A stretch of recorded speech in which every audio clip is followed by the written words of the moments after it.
At 6 o'clock, we'll call the council chamber to order for the council meeting. A call to roll. Let's stand for the Pledge of Allegiance, please.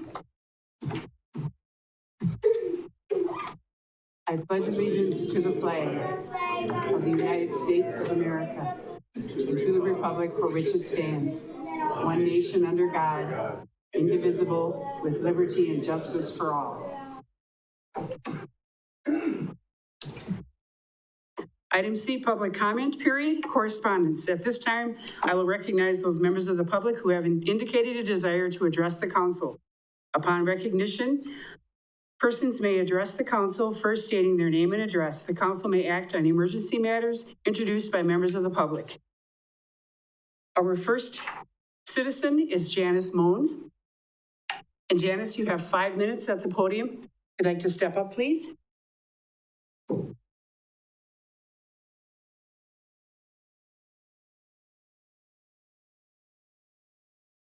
My name is Janice Moen, and I'm actually from Mosinee, but I was born and raised in Marshfield, and was one of the very small part of having the skate park opened 20 years ago. There was a group of parents who felt that a skate park was necessary, and until then, our kids all went out to Grierson's farm and rode on their quarter pipe or half pipe or whatever it was called out there. So I was very, very limited in raising the money, but my son was also involved in raising the money for that park. And first of all, I would like to give my sympathies to the Gershbaum family. That is the worst thing to have to do, is to bury a child. And I understand that, but I would also like to see the skate park go back to where it was, being the nice, pristine skate park that we were very proud of 20 years ago. I'm not saying that I don't think that there should be murals on that skate park, but I think they should be a commissioned mural. And if that means that some of us, whoever names on the entranceway there, have to go back and raise money to have it commissioned, or if we could design something that would look very nice to the entire community, instead of just having people haphazardly use the walls for drawing on. And kids, I really do understand that it's a memory, and everybody grieves in a different way, but we have to look at the way that we're grieving. Maybe a scholarship could be, you could raise money, you could do scholarships like a lot of we had to do for our kids who have died, or creating something in a different kind of way for you to be able to grieve. And I know what grief is, I really do, but I think that we need to establish that skate park as a thing that I'm very proud of. When my grandson comes here from California, we drive over to Marshfield and we go at that skate park, and he is welcomed by all of you. I've seen older kids there who have given him tips on how to skate, and I appreciate that because he feels so welcome there. And I'd like to go back to being a welcome place for everyone. So if there is any way that I can be instrumental in making that happen, I would like to be, and I can contact a lot of the older people who helped make it happen 20 years ago. Thank you for your time. Thank you. And our second speaker is Thomas Kirschbaum.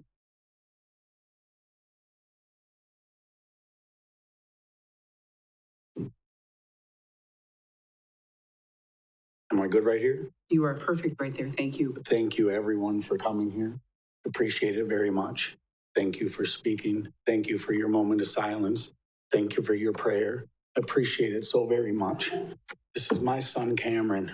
Your name and address, please. Thomas Kirschbaum, 401 East 21st Street, Marshfield, Wisconsin. Thank you. I'm here speaking to raise awareness for what happened to my son, because he isn't the only one. He's the 15th OD death in Wood County, Wisconsin, right now to date. And it is a serious tragedy that our local media didn't broadcast this themselves. A 16-year-old child died in our community and nobody knew about it. My son's I understand that the graffiti is a crime, no doubt about it. Nobody is contesting that. This was a place that the children chose for his memorial because it is where they spent their summers for years. And thank you so much for it, because it gave my son a place. Thank you for your initial groundbreaking to get it there. Nobody's trying to destroy it at all. We very much appreciate it being there. I don't think anyone has opposing views. We all have the same opinion that this is a problem. I just don't think it's been, the awareness isn't there. Like, how does a 16-year-old child in our community die and not make the local newspaper? I mean, it's just unbelievable to me. And so I think that I agree that if it gets cleaned up, we're proposing to have some sort of, whether it's a vinyl wrap on the ramps so that it can be approved and looked at, and actually have, you could even keep some of the stuff that's painted that you actually, that you could deem fit to be on there. And then you're able to print other stuff like the drug awareness that is, unfortunately, as much as nobody likes to speak about it, is in our schools, it's in our community, it's here. And so that's the entire focal point of this is awareness. I'm never going to get my son back. I'm not going to, this is not some self-righteous act. This was children grieving in the way that they chose to grieve. And I appreciate the city even having this time to speak about it and it not just be brushed away. Like, I very much appreciate that. And I think everyone is in agreement that we would all like to come up with something together that could pinpoint all of these things that we all have an issue with, and including the graffiti being a crime, that we don't want it because it's not aesthetically pleasing to some people, which, I mean, art is art, I get it, but it was still done on a public property, which I totally understand.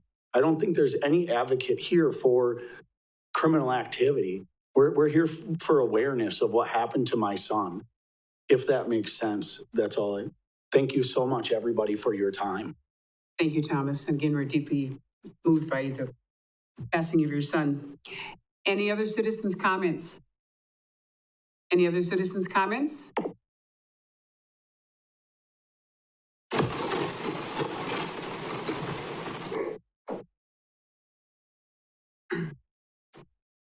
My name is Wyatt Cannon, 1407 North Peach Street, lot 411. I've been everywhere from the East Coast to the West Coast, from north to the south. I've seen skate parks, I've seen hoods, I've seen everything you can think of.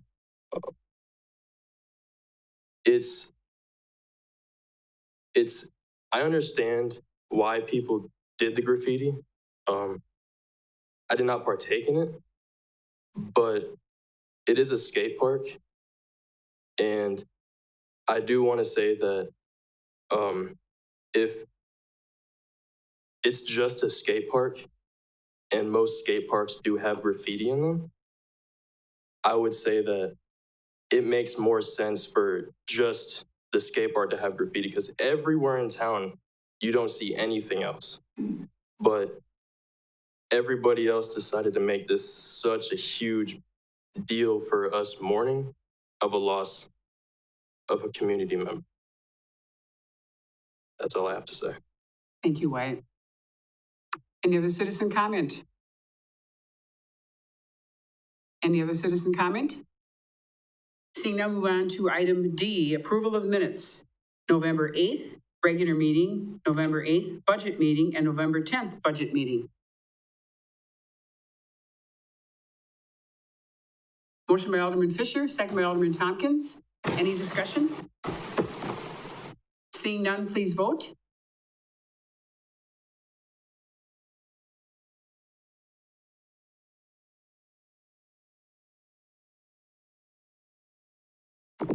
Mrs. Spiros?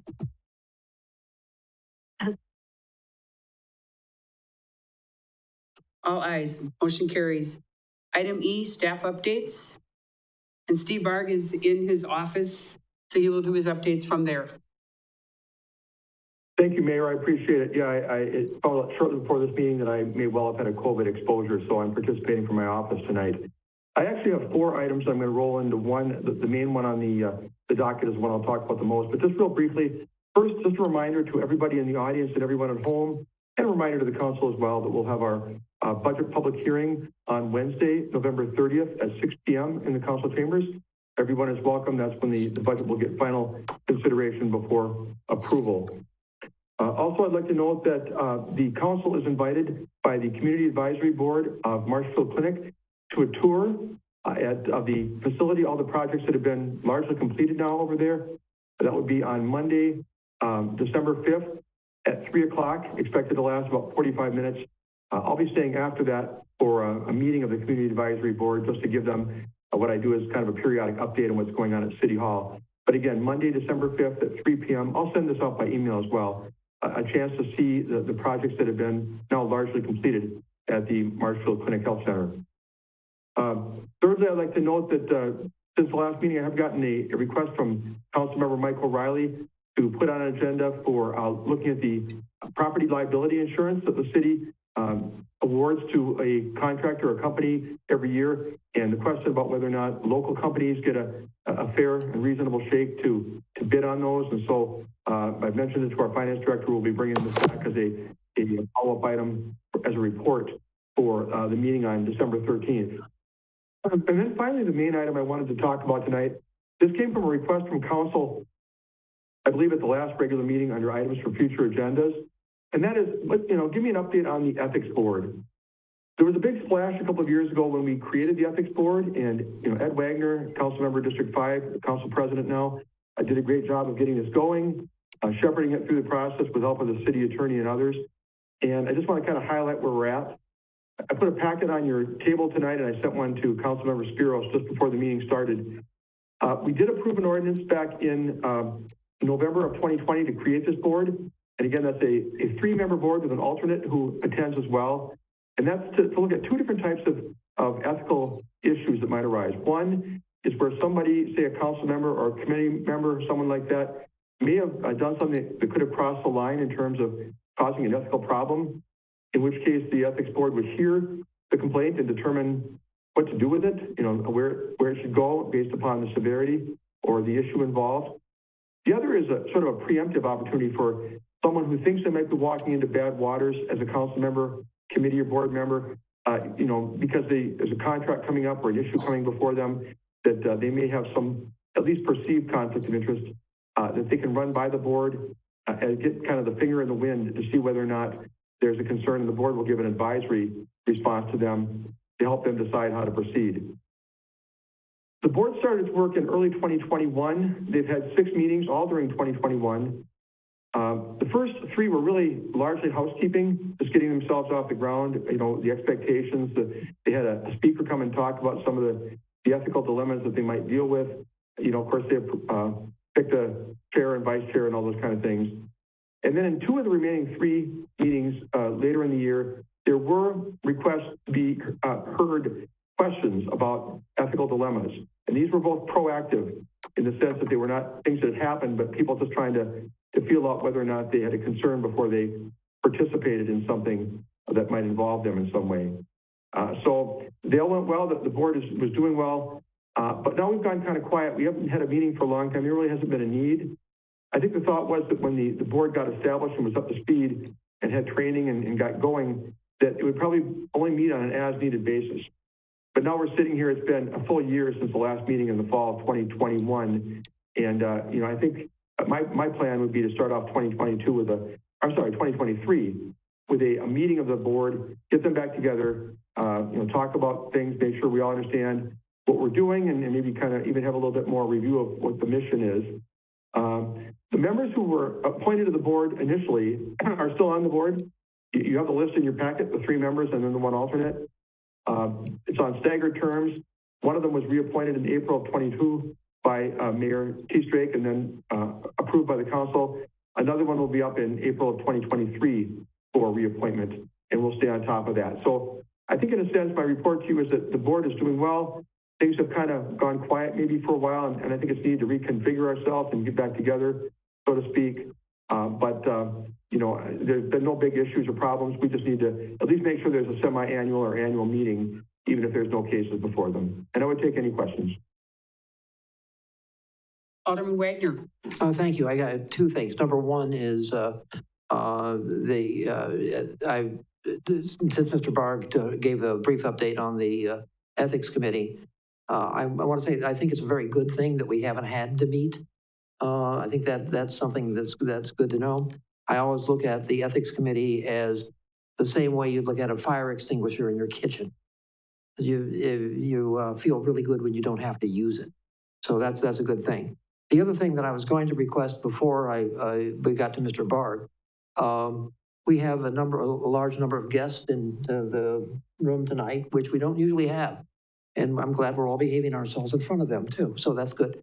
But the thing is, I would like to ask if the council would approve of maybe moving item R up so we can handle the issue that they're most interested in, so that debate can come up now instead of having to wait for some things that I think would be generally boring to everybody else. But I'd like to know if I could get a unanimous consent to move item R up on the agenda.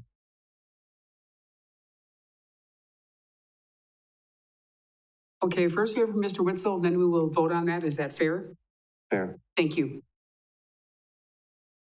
Oh, Witzel go. Mr. Berg? Me? Yes.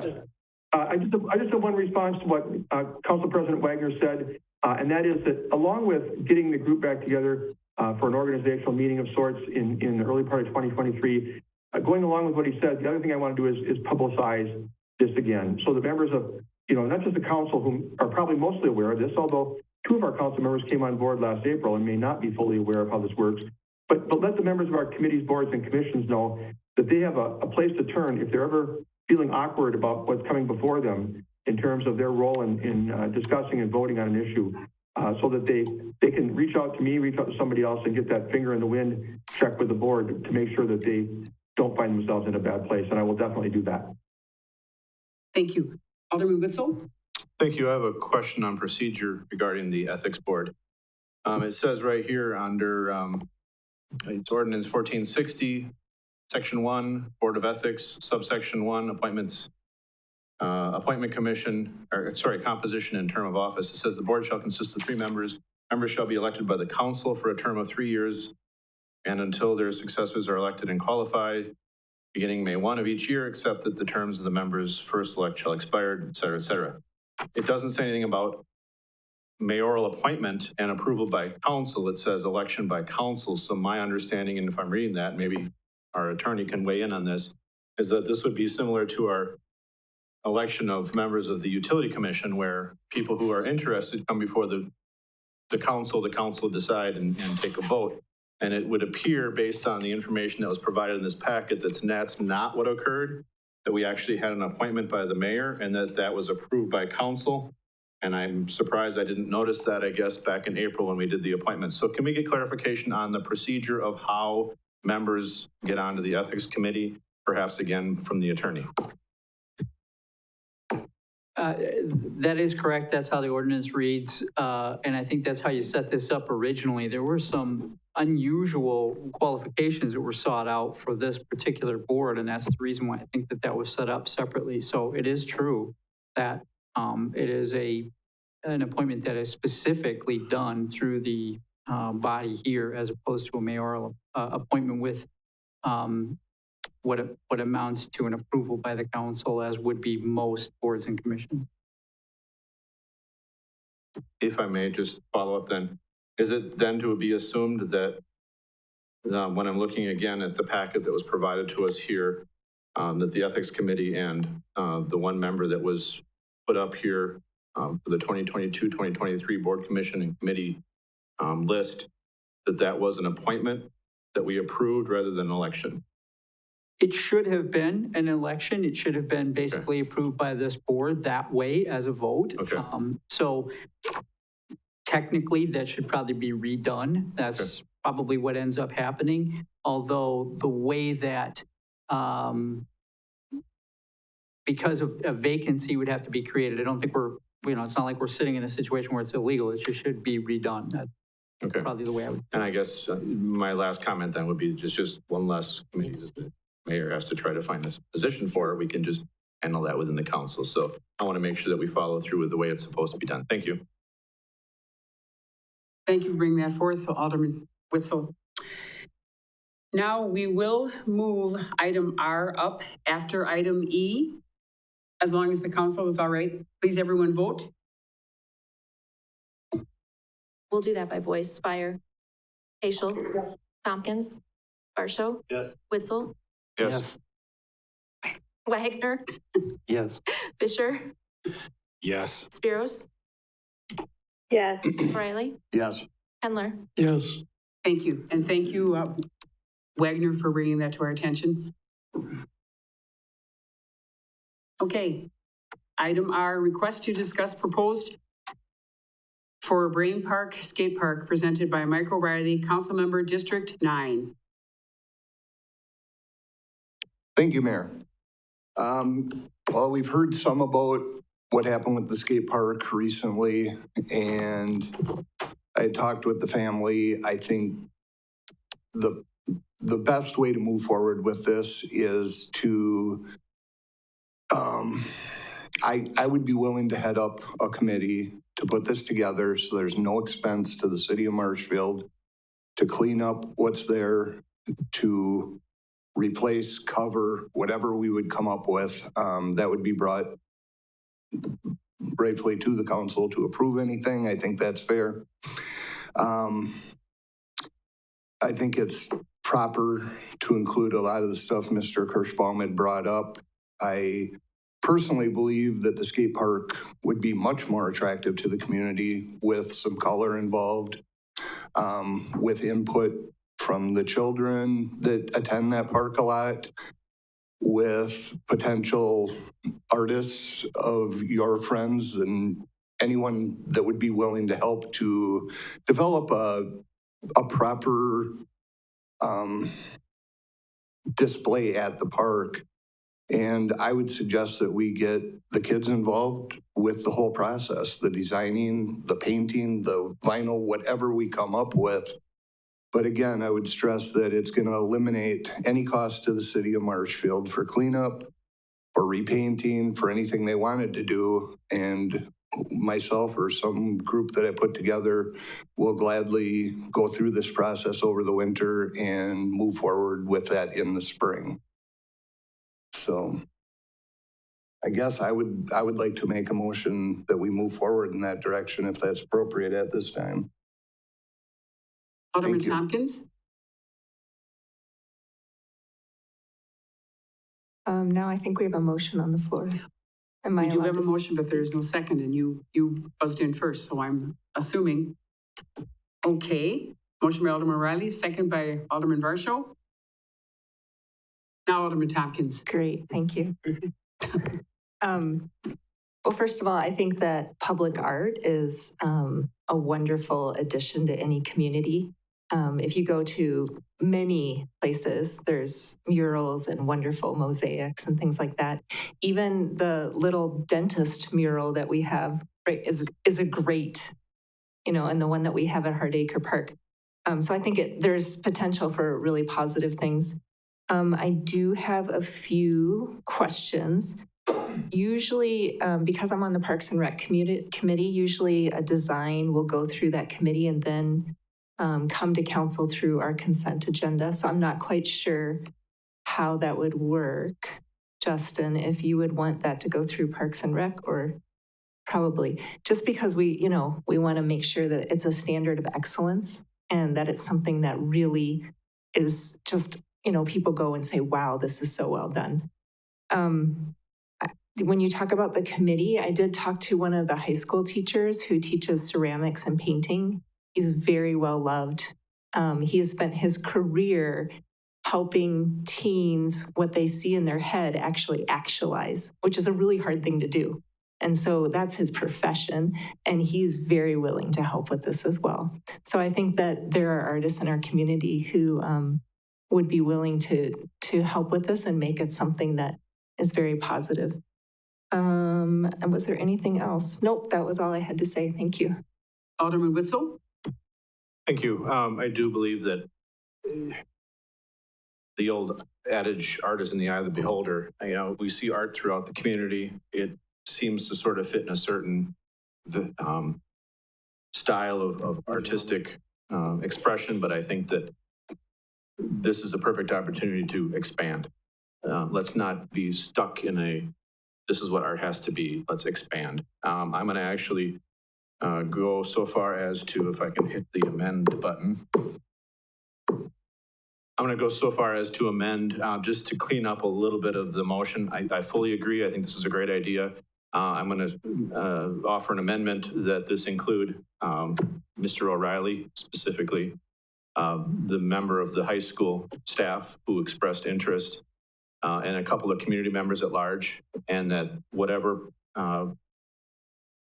they decide or come up with for ideas go through the Park and Rec Committee, Park, Rec, and Forestry Committee for vetting and then presenting that to the council. So just kind of cleaning up a little bit. I think it's the proper way, but I also think it's a great idea. So I'm all for that. That would be my motion, or my amendment would be to, add in a little bit of detail. A motion by Alderman Witzel, second by Alderman Wagner. Any other discussion? Seeing none, please vote. Excuse me, Alderman Fisher, you just caught me right before the button. Thank you, Madam Mayor. I have a few questions for Alderman Witzel. Based on your motion, it sounds like you have said Mike O'Reilly, a teacher, and community members. Are you, with community members, are you including the young people in that? I would be very happy if young people were involved. I specifically left it as community members because I don't know how much interest there is in the youth involvement, but I would be extremely happy because the youth are part of our community as well. So, yep, bring on the youth with the ideas. I think that's a great thing. Okay, thank you. And if I may follow up, Madam Mayor, I will gladly support this motion and the amendment. I'm just going to say government tends to have a bad habit of slowing things down and getting in the way of sometimes creativity and sometimes free expression. So I would hope that this committee would really take into consideration what the young people are envisioning, and we do not make this something that harnesses their creativity, their passion. And for once, I hope we can step out of the way. Thank you. Any other discussion? Seeing none, please vote. This is on the amendment. Alderperson Spiros? Yes. All ayes, motion passes. Congratulations, and thank you all for being here this evening. That was That was the on the- amendment. Oh, that was the amendment. Now we have to vote on the original? Correct. Got so excited. What are you going to do? Motion by Alderman O'Reilly, second by Alderman Varsho. Any other comments, questions? Seeing none, now let's vote. Nope. Okay, just on the button. Alderman Fire. Okay. I kind of knew that, but that's all right. Okay, now, vote please. Alderperson Spiros? Yes. All ayes, motion does pass, and thank you. And thank you once again for being here. If you'd all like to stay, it's completely up to you, or if you'd like to go. Absolutely.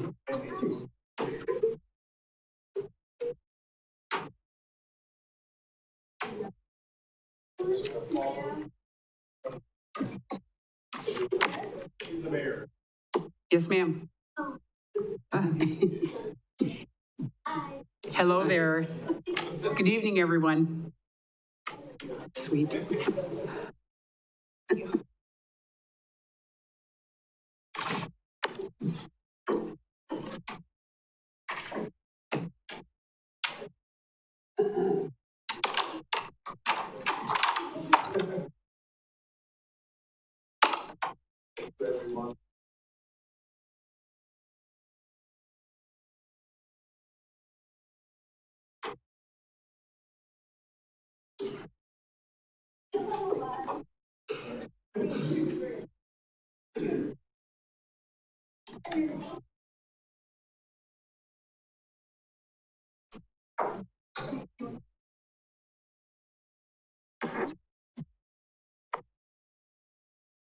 That was the little girl that asked.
Item F, mayor's comments, employee recognition. Fire Chief Pete Fletty, 25 years. Congratulations, Pete, and he is here this evening.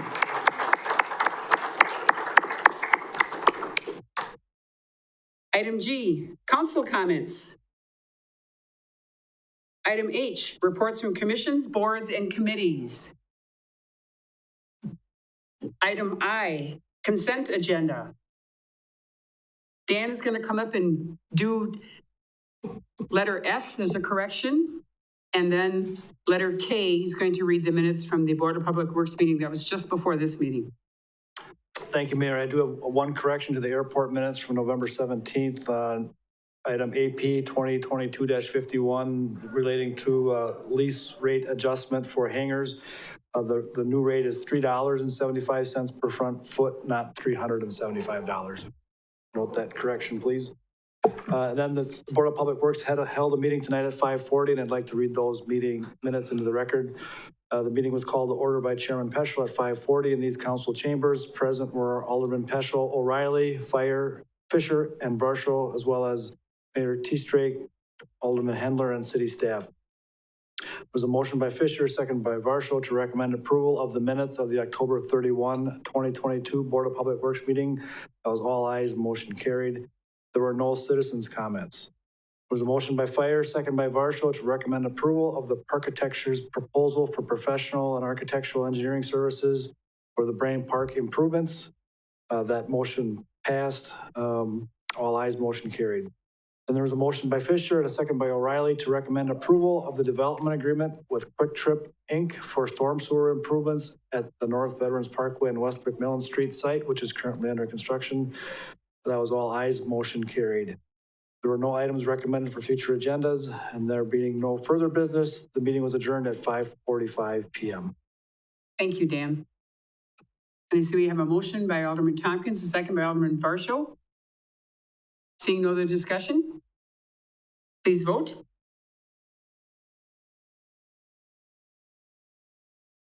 Alderperson Spiros? Yes. All ayes, thank you. And nothing to go for item J, so we'll go on to item K. Second reading of ordinance number 1484, amending section 3-66 of Marshfield Municipal Code, creating an audit committee, presented by Ed Wagner, Council President. Thank you, Your Honor. This will be the last time you'll hear this, one way or the other. We've worked on this. Well, this thing has been to the council. I think this is its third time. I don't think anything has underscored the need for an audit committee like our city's own audit. And I've got in front of me the audit to 2021 to 02. That's control deficiencies prepared by our annual, in preparation of the annual financial report. And they said they found a significant deficiency in internal control over financial reporting. Those of you who have been on the council for more than 2 years know that's true. That's a deficiency. It says, among the other things, it says, he goes on, he says, however, as independent auditors, CLA, the company that does our audit, cannot be considered part of the city's internal control system. As part of its internal control system over the preparation of the financial documents, including disclosures. The city has implemented a comprehensive review procedure to ensure that the financial statements, including disclosures, are complete and accurate. Such review procedures should be performed by an individual possessing a thorough understanding of accounting principles generally accepted in the United States of America and knowledge of the city's activities and operations. The criteria was the preparation and review of the annual financial report by the staff with expertise in financial reporting as an internal control intended to prevent, detect, and correct a potential omission or misstatement of the financial statements. What did we just go through? What did we just go through with the EMS fund? What were that? They found it 2 years in a row in the audit. They told us about it. And then they added this one. City management has determined that the additional cost associated with the training staff to become experienced in applicable accounting principles and note disclosures outweigh the derived benefits. So we're not going to get traded on. So who's going to speak for the council? Who's going to come to the council and tell them this is what the legalese in your audit report says, and this is what you should do about it. So even our auditors know that this thing should be required. I hope it passes. I think I hate adding layers of bureaucracy, but basically this is not bureaucracy, this is democracy. There's a sense of we have somebody on our team to tell us what they're seeing in the audits and how the numbers actually are stacking up in long-term planning and in compliance with generally accepted accounting standards.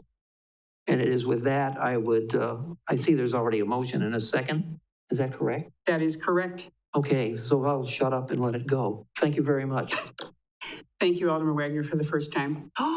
Okay, we have a motion by Alderman Witzel, second by Alderman Tompkins, and Alderman Witzel would like to speak. I won't shut up. Sorry. Pity. This last month and a half has been some of the most painful meetings that I've had to attend. And a lot of it is because we did not have the information that we needed. We did not have that information years ago when we had to do a significant withdrawal from our general fund to take care of the TIF financing. We did not have that information when the bomb was dropped on EMS and they were told, sorry, you got no money and you can't have your 3 firefighters. Anybody who feels the pain that I've felt with these last budget meetings and the anticipated pain we're going to feel in another couple of weeks when we have to meet again on this, I think needs to approve this because there are things that we're just not seeing. I'm not an accountant. I'm on the finance budget. I'm the chair of the finance budget personally. I don't know why, but I'm not an accountant. We need somebody that's got that understanding that can bring us that information in clear, plain English so that we can understand as laypersons who are elected to take care of the finances of the city, so that we as laypersons can understand in plain English what's actually happening, what's actually being found, that there's not some little statement buried somewhere in some synopsis that says, oh, and by the way, you probably shouldn't be doing that, but we're not going to say anything more. No, we need this. Thank you. Alderman Handler. Thank you, Your Honor. I've been sitting here for about 10, 12 years, and I went through my first baptism, so to speak, I challenged a finance director, and I was gavelled 3 times in that meeting by the mayor. Because what I objected to is basically when a question was posed, he responded to saying, I don't have the information in front of me at this time. I'll get it back to you the next meeting. Well, hell, that never happened. And I think this particular committee will provide this council and future council of something they necessarily need. I'm not talking about our present financial people. I'm talking about the past. And the past has been devastating for the city in terms of reputation and dollars and cents. And we should not accept anything less but to have another independent eyes look at our situation. And I'm sure that the staff won't mind that either. Thank you very much. Alderman Tompkins? I very much would agree with Mr. Hendler and Mr. Witzel, that even Jennifer will continue to come up and say, we have found more things that need to be put in a different spot. And I agree that having an extra set of eyes is like having a second opinion on a medical diagnosis, just someone else to look at it and say, this is what's really going on.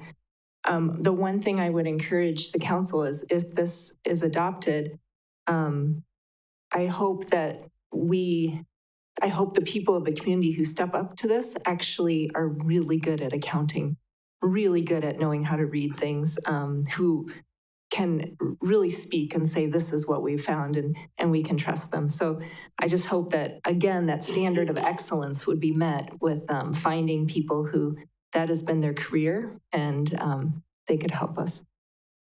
Alderman Fisher? Thank you, Madam Mayor. I wasn't planning to speak, but I'm going to say this. I'm going to support this because I believe in accountability and I believe in transparency. And I think what Alderman Wagner is hoping to accomplish with this audit committee will do that. Will do just that. It will create another layer of accountability and transparency. So I can support that. Two things though. One, and I know no one is intending to do this, but some of our comments, if I try to put myself in the shoes of the finance department, it could possibly be offensive to me to hear, we need this so that someone can put it in plain English and explain it to us. Because I believe our finance department is doing just that. And so I just want to say that. I think our finance department is doing an excellent job.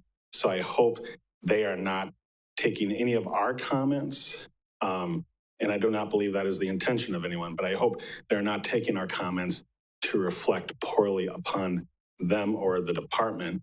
The second thing I will say is, I'm not an accountant either. I do work in finance, and be careful what you wish for. Because you're creating another layer, and just because you may have people with experience serving on that committee doesn't mean you're going to, in an ideal world, experience what you're hoping for. And so, again, I'll support it because I think the intent is good, accountability, transparency, but be careful what you wish for, because in 2 years from now, it doesn't mean we're not going to still have surprises because someone didn't bring to our attention something hiding in a audit report that they just didn't bring to us. So thank you. Alderman Witzel? I just want to follow up on what Mr. Fisher said, and I hope I did not offend anybody in the finance department. To give you an example of what I mean by plain English, as a fairly new business owner, I had my accountant tell me I just needed to put in a journal entry into my books. I'm not an accountant. I thought, well, I'm getting up my journal and writing about my day. I mean, to me, a journal entry doesn't mean anything. So I understand the finance department uses phrases and uses terminology, and they assume we know. Maybe my colleagues do know what a journal entry is, but I think, again, to have something brings it right to right to us, I think is really beneficial. I do have tremendous respect. I have never been more actually impressed with our finance director and our finance manager both, as they have presented things throughout this budget season. Questions that we've asked have been, if not immediately answered, very quickly answered. And I think Jennifer is doing a great job, and I am very impressed also with Jordan. I think we have great leadership, but I do think this is still necessary. Thank you. Alderman Hendler? Thank you, Your Honor. Again, I want to make it clear I'm very happy with our finance department and Jordan. But my comment goes beyond their management. This goes to another level of management in the in this facility. I'm talking about the managers and administrators. I think this particular committee will provide the integrity, the transparency, and the professionalism. And that's what I'm looking for, trying to get out of this particular. Thank you. Any other comments? Seeing none, please vote. Alderperson Spiros, Yes. 8 ayes and 2 nays. Motion passes. Thank you, Alderman Wagner, for bringing this to the table. Item L, first reading of ordinance number 1483 revised, amending section 2-88 of the Marshfield Municipal Code, appointments to boards and committees, presented by Harold Wolfgram, City Attorney. Well, man, especially after these last comments, I'm worried about the legalese. But, and there have been questions raised already, as I understand it, about this ordinance draft. So we've been around this. This is the second time around. There have been changes made. One of the significant changes, and that makes this a first reading now in regard to this ordinance, was that we dropped down and caught a section in 14-36, which is 14-36 paren 2, which talks about the Municipal Utility Commission and how it's made up. The idea behind that was to make clear that that is something that's made up a little bit differently than the general appointment. So one of the questions that had been raised was sort of how does the appointment section in 2-88 that talks about appointments fit with respect to the special provisions that are addressed in 14-36. The makeup of the commission is addressed in 14-36. So those requirements have to be met, meaning that we've now have in there that a majority of the members must be residents of the city. So even though there's these exceptions that we have outlined in 2-88, those exceptions apply, but they're subject to the makeup of that body. And while that's not completely spelled out in the ordinance, the reason it's not is because it's in terms of interpreting ordinances, a general ordinance does not control a specific ordinance. So the fact that we've put in these special exceptions under 2-88 do not control the makeup of the Utility Commission. So that's the general expression of that. Again, I was trying to incorporate in what the parameters of what the wishes of the council were at the last meeting and some of the language that had been asked to be changed. So with that, if there's any questions, again, I got specific questions in regard to this, and there are some ways to make this more clear. And I certainly don't mind trying to address that. But the one thing in preparing an ordinance here is I don't go through and try to rewrite the whole entire code. And one problem that we have is that there are sections of the code that read in a particular way, that are outlined in a particular way. And so I'm trying to stay within that framework. And when we look at maybe changing one thing about how we're going to do an appointment, that I don't rewrite the whole entire section or the whole entire chapter of a code trying to make it all fit together and look the same. So that's one of the reasons why it is outlined the way that it is. So. Any questions or comments? Seeing none, we'll revisit this on the December 13th meeting. Thank you, City Attorney Wolfgram. Item M, first reading of ordinance number 1480, creating section 6-36 of the Marshfield Municipal Code bonfires, presented by Everett Mueller, Deputy Chief of Fire Prevention. Good evening, and thank you for allowing me to speak on this particular topic this evening. We have an internal policy that we've had for several years. It's not accessible by the general public unless they contact the fire department. It doesn't allow the PD to actually directly take care of this one. So what we're asking for is the ordinance to allow better enforcement for all public safety entities. It also will add an application process to this. It also has a pre-bonfire checklist and rules and regulations during the bonfire, something we don't currently have. And it also puts general restrictions on items not to use, such as accelerants. As you probably all know, there has been a recent incident, which was the Shawano County bonfire incident. That one had about 30 to 40 people who were injured at a bonfire. At that time, they put a 55-gallon drum of diesel gas that was believed to be a quarter full of the diesel and gas, but it was placed on the fire, which led to a rapid acceleration of the fire. Injured bonfire attendees were transported via personal vehicles to local hospitals in the Green Bay area. The Sheriff's Department was not notified until hospital personnel contacted them after receiving multiple burn victims at the respective facilities.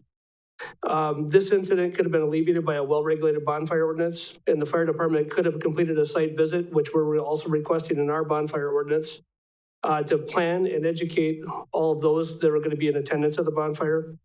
A designated person would be in charge of the situation to ensure that the appropriate fuel is being placed on the fire and proper procedures are being followed during the duration of the event. And if warranted, due to size of the event, the fire department could have staffed that event with an engine and an ambulance, which would allow for suppression, injury control if needed. And the authority having jurisdiction would have been aware of the bonfire location and who was designated to be in charge of it instead of hearing about the incident via a third-party avenue. So that kind of concludes what the ordinance is. We feel that this ordinance could be something that could be pushed in. I worked with Harold Wolfgram to come up with the ordinance and take our internal policy and push it over to the other policy. I guess at this point, if anybody has any questions, I could open it up to that. Any questions from the council? Alderman Tompkins. I did have one question. How many bonfires do we have in Marshfield on average a year? This year I was approached about 3 bonfire incidents or 3 bonfire events that they wanted to do. The 3 never went through just due to the fact that either they looked at something and decided to go a different avenue, but I was approached at least 3 different times. Anyone else? We will see you back here December 13th for the second reading. Thank you. Sounds good. Thank you. Have a good night. You too. Item N, request to approve agreement for financial audit services with Clifton Allen Larson, CLA, presented by Jennifer Solinsky, Finance Director. Good evening. When last we spoke about an audit contract, what we had done was recycled our old contract and presented it to CLA for their review and discussion. And what we found was in the 8 years, 5 to 8 years since that contract was drafted, they have come up with a new format for contracting with all of their clients, consisting of a master services agreement that outlines what the scope of their audit will be, as well as a more detailed statement of work that would be updated annually that describes such things as timing and cost for that year. So with that, we have presented this new format to legal as well as utilities and have come to a consensus on what it should say, which is what is in your packet. With that, I would ask that you approve us to execute the master services agreement and the statement of work as presented. We have a motion by Alderman Fisher and second by Alderman Varsho. Any discussion? Seeing none, please vote. Alderperson Spiros? Yes. All ayes. Thank you. Item O, request to approve resolution number 2022-47, State Trust Fund Loan Agreement in the amount of $139,000 for 2022 capital expenditures, presented by Jennifer Solinsky, Finance Director. You had also seen this about a month ago when I had asked to apply for the loan, and we had gone through and presented a resolution. The Board of Commissioners of Public Land deemed that we did things out of order with passing a resolution before they had seen the application. So they have asked that we go back and do things in order, i.e. I apply, and then we go through the process of approving the resolution that you had already seen about a month ago. So with that, I would ask that you approve the resolution to enter into this loan agreement with the Board of Commissioners of Public Lands. We have a motion by Alderman Tompkins, second by Alderman Handler. Any discussion? Seeing none, please vote. Alderperson Spiros? Yes. All ayes, motion carries. Thank you. Thank you. Item P, request to approve 2023 contract for rideshare taxi service presented by Steve Barg, City Administrator. Thank you, Mayor. Looking at the agenda, it looks like you'll all be hearing from me for a few minutes here. I'll try and be as succinct as I can be. This first item is the 2023 contract for shared ride taxi cab service, as you mentioned.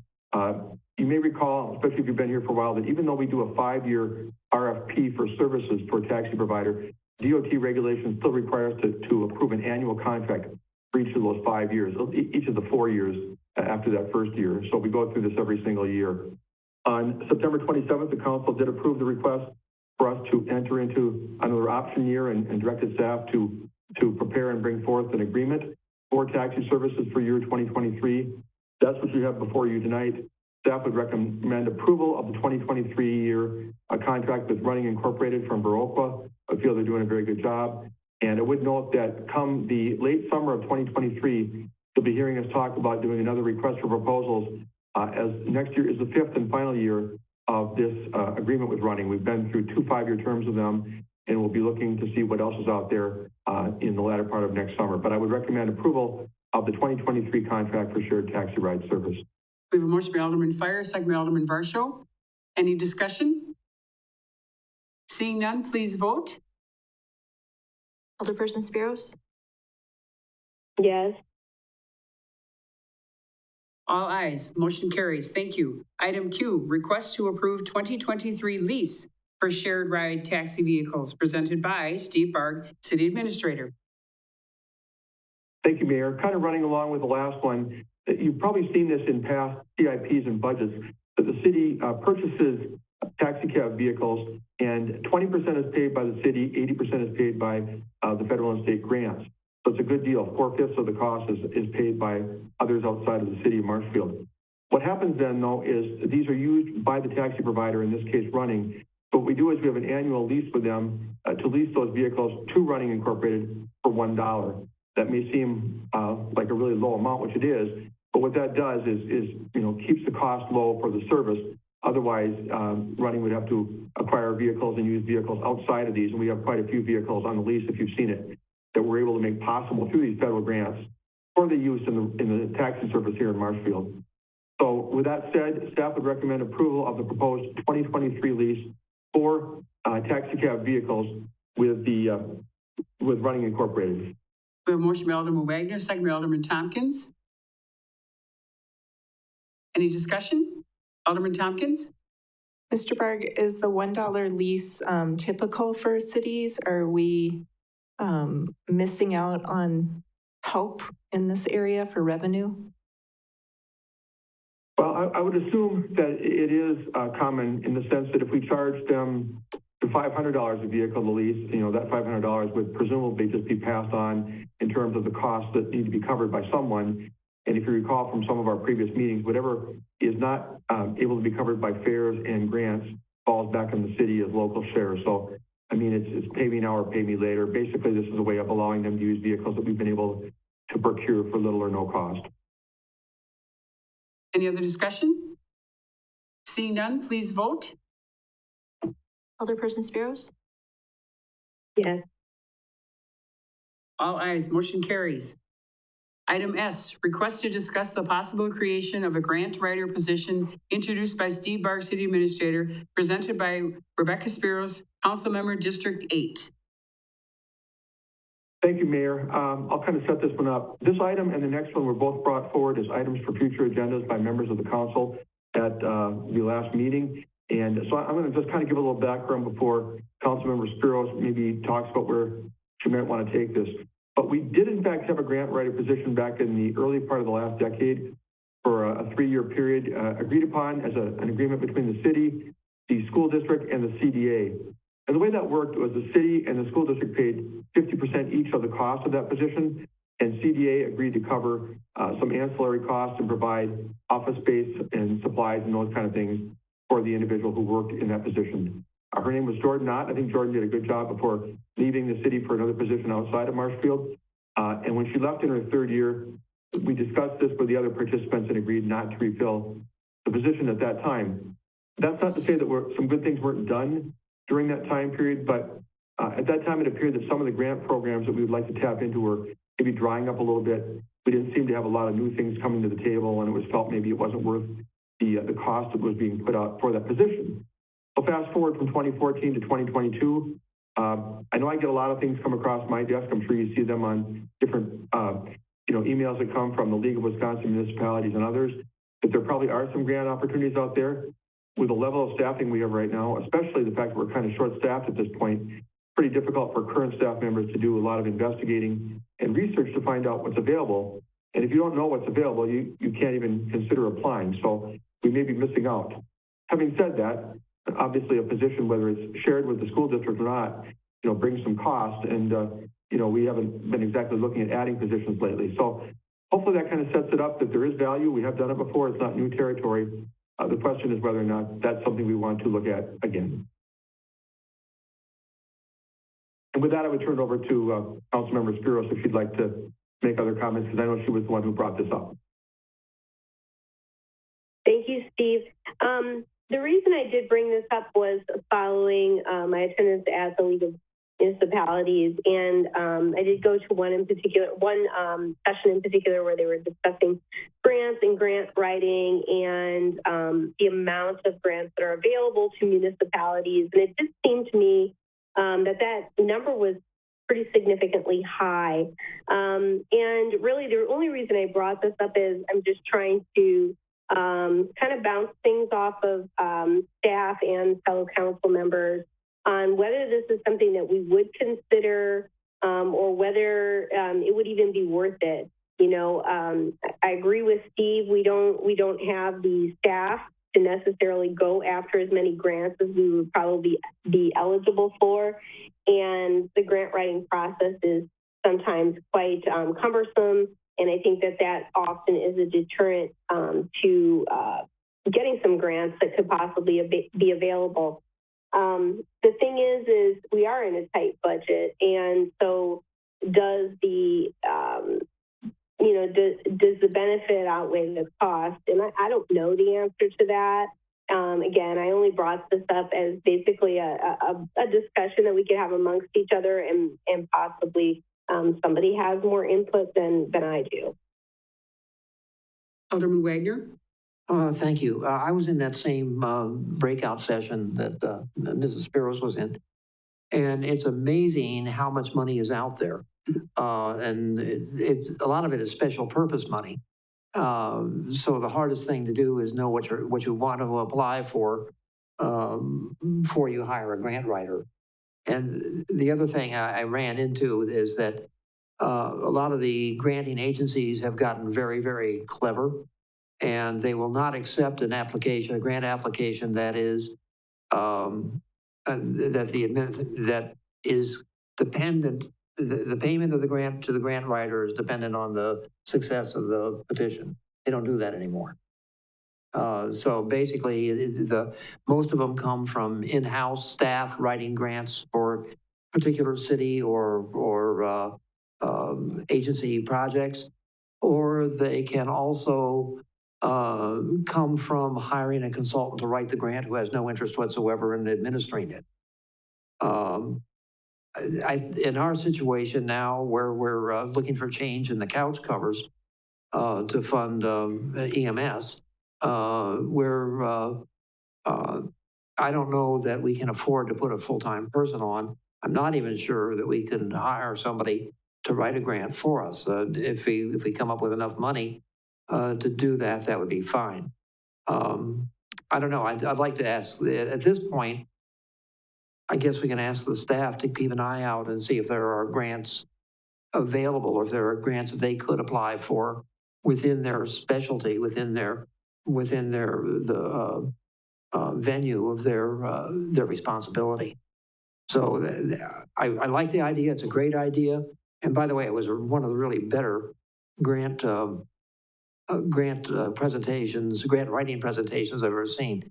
I was especially fascinated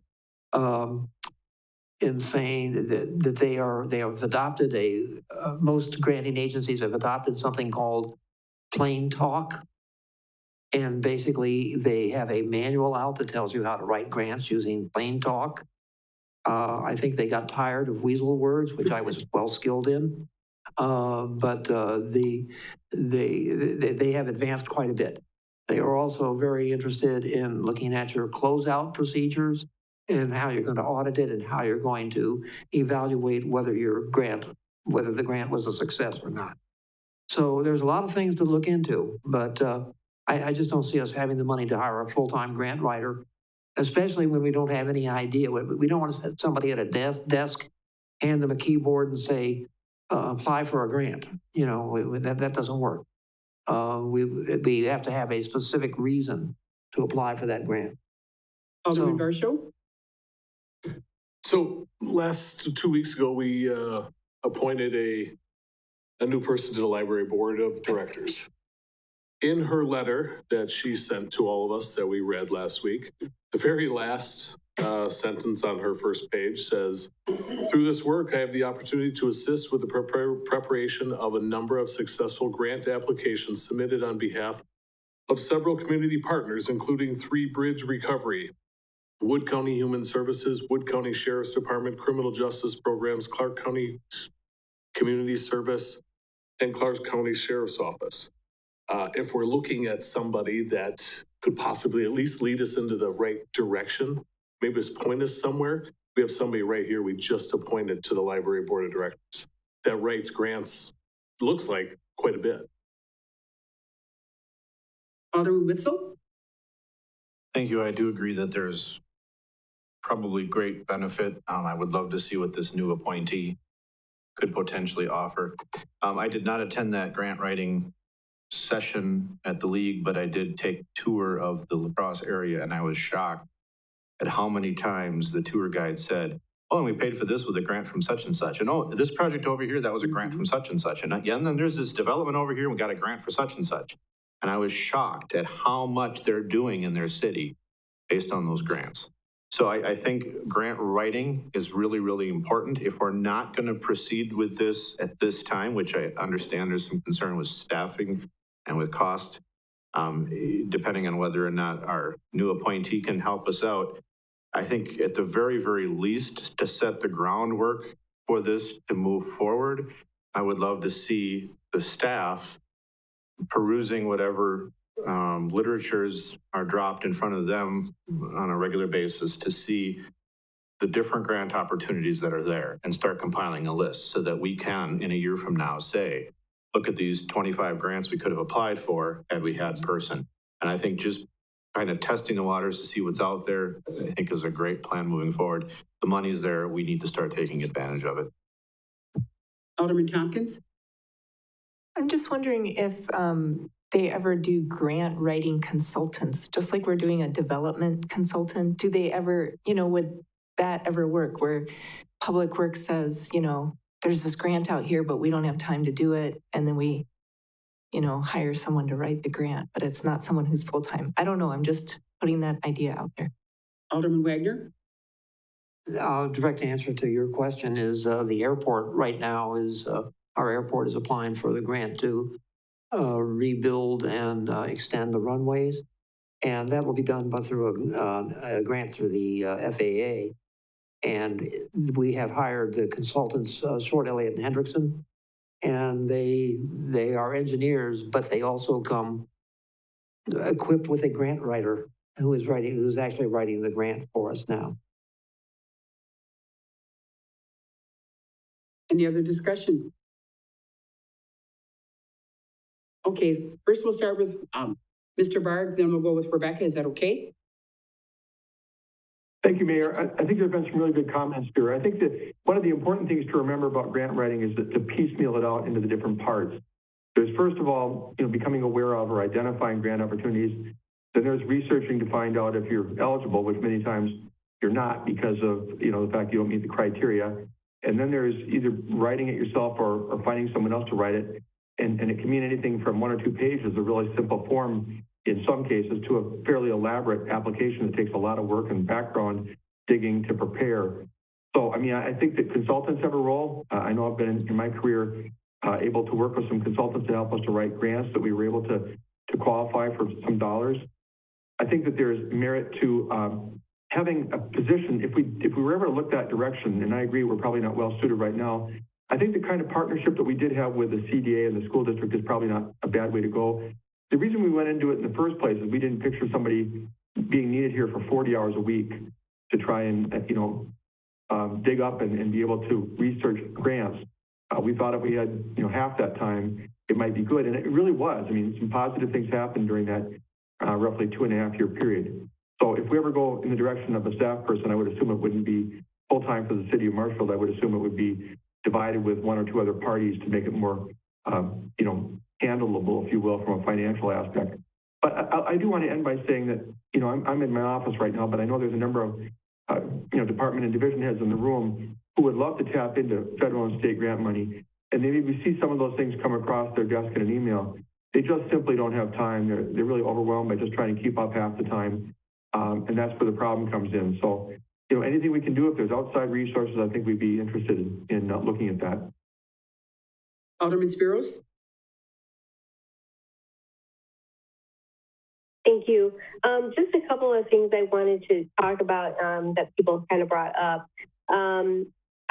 Did want to say that when the STEM building was built onto the UW here a few years back, the construction team there also employed a grant writer, and she was successful in getting several grants during the construction of the STEM building. So that was really kind of neat to watch. And like I say, they brought her with their team is what they brought, and it was really nice. It was some money that we hadn't expected to come in towards that project, and it, it was beneficial, obviously. Secondly, I don't mind a partnership or looking at a partnership at all, but I do want to say too that we don't necessarily have to hire a full-time person if we ever went this route. You wouldn't certainly have to hire a full-time person, I don't think. I think, a half-time person would probably be sufficient, at least at first. And then to Steve's point, I wouldn't mind hearing, and I can't see who's in the room, but the most of the grants that I was looking through, because they provided, when we went to the seminar, they provided this long list and said, look at all the grants that are out here. And a lot of them were around wastewater and streets and things like that. So I'm not sure who's in the room, but if a couple of our department heads come up and just kind of give their opinion on, have there been times that they would have applied for grants and they just couldn't because they couldn't afford the manpower to do it, and how often does that come up? Anyone who's willing to come up to the podium. Dan Connect is coming to the podium. Thank you, Dan. I knew it would be you. So we have applied and successfully received more grants than normal lately. You've heard me talk about the STP Urban Program, which is a way to fund local streets with federal funds passed through the Wisconsin Department of Transportation. We typically have one project in the works at any given time, and the most recent one that's been completed was 29th Street from Washington Avenue to Veterans Parkway. You know that we're working on an STP Urban grant on Lincoln Avenue from 5th Street to Adler Road, which we got received in our normal cycle. There have been several more cycles with the influx of federal funds into the program. So we also have approval for a project on 5th Street from Chestnut to Oak in the STP Urban program. And we just received Vine Avenue funding for Vine Avenue from 4th Street to 14th Street for reconstruction. Now we have 3 going on at the same time. If you're suggesting that we look for more to manage, that becomes a problem, not just going after the grants, but administering them once you have them. So that is a challenge for us. When these grants come to us, we know the routine. It's the same program that we've seen before. They're fairly easy to submit. There's another cycle that just opened up, and I think by March of 2023, we could submit another project. The funds are plentiful, so I wouldn't be surprised if we could get another one. Again, it's can we administer all those projects with the staff we have? So we know what we know, but for projects outside of our normal routine, we probably don't know what's out there. We've talked about our public works facility, and boy, it'd be nice to find a grant for something like that. We don't know where to look for that kind of thing or have the time to spend looking for that. There's where someone could really help us out searching for that. I've asked questions at conferences, you know, if does anybody know of these grants? You know, typically the answer is haven't seen them, but keep your eyes open.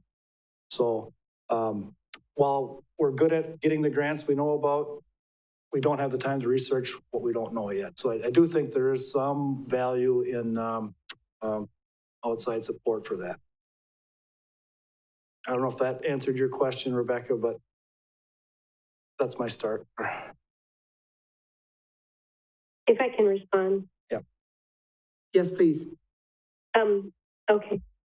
So Dan, yes, thank you so much. That cleared up some things, and I knew you had been quite successful at applying for grants because you're usually the one that's coming up there and announcing that you've gotten one. So that's all your hard work is appreciated.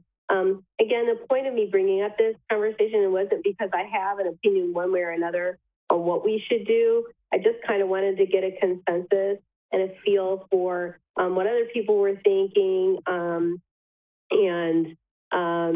if we really did feel that, again, the benefit would outweigh the cost. And perhaps this is a bit premature, but I think that if we can really start to look at that and give some serious consideration into that, maybe we just start off light and hire somebody for, 20 hours a week or something like that. But I do appreciate the conversation, and I'm hoping that we can look at this a few months down the road and maybe talk about that.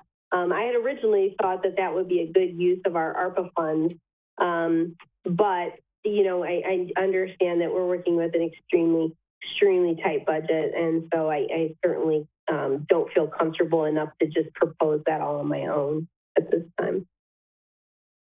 Yes, Dan. I could follow up on the second part of your question when that was related to wastewater. Typically, we have not applied for wastewater-related grants. Those are funded through the Clean Water Fund program, and there's often income limits, low to moderate income targets that are typically receive the funding first. However, with our large project on the horizon of our phosphorus removal improvements, Mark did submit a notice of intent to apply for a grant just to open that door in case we want to go down that path. There again, the DNR has a pretty well-defined system, and we're aware of those grant opportunities. So when this one, now that we've at least stuck our finger in the wind here to see if we'd be eligible, we know that those grants are out there. So on the wastewater side, I don't know that there'd be as much value in outside help for that as there would in some of these areas where we haven't secured grants in the past, like the public works facility. So that's where I could see some help. Thank you. Alderman Witzel. Thank you. I guess I'm kind of wondering, can we test the waters on something? Do we have an individual that perhaps has recently been appointed to a board that would be interested in doing some freelance work? And maybe we start small.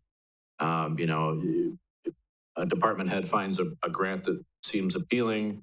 We hire this individual on an ad hoc kind of scenario.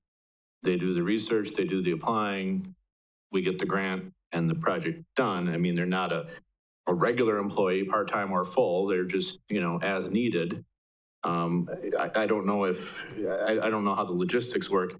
My understanding, and I'm sure Mrs. Spiros and Mr. Wagner, who attended that session, can probably speak to this, but my understanding is that if you got a good grant writer, the money that we get in the grants way covers the cost of the grant writer. So again, if we're looking at something that we could maybe start, if there's an interest by a certain individual to, help out, make a certain minimal amount of money, write a couple grants, we get some success, maybe we give a little more time. Now there's a little more research done to see if there's more grants that we can apply for, and maybe start out really slow, not just say we're going to hire a position and go. I don't know if that's feasible. Alderman Tompkins? I think Mr. Barg might have. That's okay. I'm sorry. Thank you, Natasha. All I was going to say is, if this is where it's heading, I'd be happy to reach out to the individual who was just appointed to the library board. Thank you. And have this conversation and just see where it goes. I mean, at the very least, it's going to be beneficial, and it may be really beneficial. Alderman Tompkins. So what I'm hearing from Dan is for grants that we've successfully had and won, we know how to do it, but there's potentially a whole other landscape that we just don't know how to tap into. And I hear that, I understand that. I'm just wondering for the police, because we had this grant that was written for an ambulance. Do we ever have the police department writing grants? Or, yeah? So they know how they're tapping into that as well? Because that would be a great area to put someone if we needed it. Okay, thank you. Anyone else? So I'm going to call, what is your pleasure? Yes, Alderman Spiros. I think that Steve made a good point. Possibly he could reach out to the individual who was just appointed to our library board that Mr. Varsho had mentioned. And perhaps she could just shed some light on things for us. Just with her past knowledge, she could maybe enlighten us and possibly point us in one way or direction or another. And I guess when I originally thought about this, I didn't envision this being a full-time person for sure, because you just don't know if there's enough work to keep somebody busy. But certainly my thought process behind getting somebody in there would be that she would be available for all departments, police, fire, anybody who was, any good grant that the person found that would be a possibility for the city. I would expect that person to be able to work in all the departments. Okay, so Steve will talk to the new library board individual. Okay, we'll move on to item T, discuss possible referendum for public safety funding presented by Steve Barg, City Administrator. Thank you, Mayor. And I'll just say from the start again, this came up in the discussion at a recent council meeting, and I was asked to look into this a little bit. This is not a presentation as an advocate for the city of Marshfield conducting a referendum for public safety purposes. It's merely to give some information as to what I found by looking around at different communities and doing a little bit of research so that everybody knows what we would be talking about. I think the city clerk did an excellent job at a previous meeting of outlining the position. The earliest that we would be able to have a referendum, if the council wanted to, would be the spring election in April, and that would require the council to make a decision that they wanted to do that at the first meeting in January. So a little bit less than 60 days from now, something would have to be voted upon to move in that direction, at least if that was the target date. But I want to give a little basic information. First of all, on November 10th, I erroneously reported, I read something wrong, that 37 municipalities had held referendums for public safety and only 17 of them had been approved. That really wasn't true when I look back. 37 public safety related referendums have been held in Wisconsin for all of calendar year 2022, but there were 20 held on November 8th, and 17 of them, 85% of them actually passed. These were not entirely related to EMS per se. There was a variety of things related to police, fire, and ambulance services. In fact, there were even some things called out on some of these that were not even specific to those. I noted a few where they talked about other related public safety needs that tied in some respects to those. Maybe ordinance, which is under police, I realize, or some other things that were public safety connected, for lack of a better term. But in a majority of cases, I found that the focus really was firefighter, paramedics, and police officers, both on a short-term basis and more importantly, retaining and keeping people, hiring and retaining people, I should say, on a longer-term basis. The communities, cities and villages that went into these waters really did in many cases it appears, did a successful and significant public campaign to try and educate the public as to why there was a need. It's a big thing to ask citizens to tax themselves additionally. The council here in Marshfield went through that, I think about 5 or 6 years ago.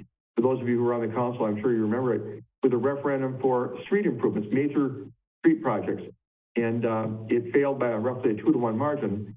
That one was held at a time where the weeks leading up to that were in the summer, and I'm not sure there was a great public campaign despite some efforts to reach out to citizens groups. And I think maybe the public understood it, maybe some of the members of the public didn't understand or grab onto the value of that referendum, so it did not pass. But some have done things like an FAQ. I think I attached the City of Eau Claire's really a classy one, explaining the answers to various questions that citizens might have about a referendum for public safety purposes, including, is it clearly determined and segregated per se that the monies would be used only for the stated public safety purposes and not for general government. Also brochures, financial information, graphs and charts, videos, put on the public information platforms. All that was part of the way of trying to explain to the public the value. They also had in-person town hall meetings in what appears to be at least a couple of the communities to meet face-to-face with their residents. I would just suggest that the council would ever determine that they would like to have a public safety related referendum to try and deal with this, particularly this EMS issue that we're working on with making sure that we have the firefighter, paramedics, and the resources for the job, that the council really consider a fairly robust campaign of information to educate the citizens on the value. The ballot question is obviously an important thing, and the ballot questions I found from the various communities were pretty close, and I think a lot of that is probably mandated by the state. Slightly different, slightly structured to what they are looking for, but very similar in nature. I've attached 2 for you in what I sent out, one from Eau Claire, not from Eau Claire, one from Fort Atkinson, and the other from, I think, another village that's not even on the right page here, I think Pleasant Prairie maybe. And they're slightly different in the sense that one referred to, I think it was Fort Atkinson specifically, very specifically, that they would be hiring 5 full-time firefighter, advanced emergency medical technicians, 6 more firefighter paramedics, 2 police officers, and it added up to a certain dollar amount. The other one that was there that I shared with you was not that specific in terms of what would be done. It talked about retaining and hiring sworn officers and fire and rescue personnel, but it didn't get as specific in terms of the number of each of those. But again, it was required to state the levy amount involved and what the impact would be on the taxpayers. So I know we've had ballot questions in the past. I've heard about a couple of them, even going back to a fire one that was done in the past that was kind of confusing. That maybe everyone didn't understand what they were voting on. I wasn't here yet in the city of Marshfield at that time, but it's imperative that the question be very clear and that there be education provided if we do this on what they're voting on so they understand the ramifications of the vote and what they're voting upon when they go into the ballot area. So with that in mind, I guess, like I said, this was provided for information only. This is one possible funding source we've talked about in the past for helping us deal with the current issue with our EMS fund. It's not the only one, but I wanted to present that tonight for review and for any questions. Alderman Fisher? Thank you, Madam Mayor. First, Steve, thank you for this, I guess your presentation on this. To me, it was very helpful to hear what you have learned. Just a few thoughts that I have, and I said this once before, I think it's a good idea, and I would be supportive of a public safety referendum. I like referendums in general because it gives the public the voice to determine what kind of services they want in their city. That's not to diminish our role. Obviously, they elect us to make decisions, but whenever you can give them a referendum, when people show up, you're going to get a clear idea of what they care about. And I think this is an important issue as far as public safety, because it's obvious to me there are challenges. It's been voiced even at the fire department with being 3 people down, but I'm sure there are also challenges at the police department. So I think I would be supportive of a public safety referendum. I get a little nervous when you say about 60 days to put something together. So I will make that comment. I would want, ideally, I'd like to see this really vetted well. And so my first question is, has this even been talked about, Steve, at the commission level that you're aware of? My answer to that, Adam, would be not that I'm aware of. And you make a really good point. I mean, I talked about if this is going to go forward ever, it should be with a robust public information campaign. I'm not sure if you can do a robust campaign in 60 days. And I think it may require some more work. And I think you're right about the commission having to weigh in as well.